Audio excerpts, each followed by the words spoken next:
On avait une problématique donc chez Sveltic, c'était de recruter assez massivement. L'objectif c'était de faire du volume en CDI au niveau du recrutement pour des postes de conducteur de machine, de conducteur de ligne, d'opérateur de production et sur un temps contraint de 2 mois. Ça faisait plus 20 ans que j'étais dans la sommeil.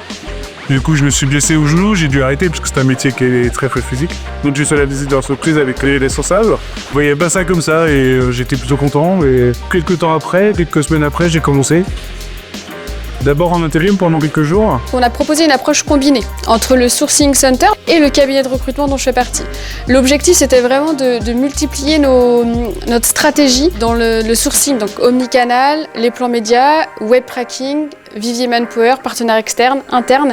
Les candidats qui venaient nous rencontrer connaissaient notre entreprise, savaient quelle était notre activité. Donc il y avait déjà toute une série de questions qui avaient été posées. J'ai postulé donc sur l'offre d'emploi via le site Manpower. Donc j'ai reçu un appel ensuite d'une personne interne à Manpower pour expliquer mes motivations. Il y a eu aussi un entretien en présentiel dans les locaux de Manpower afin de faire des tests, de vérifier mes motivations, mes compétences.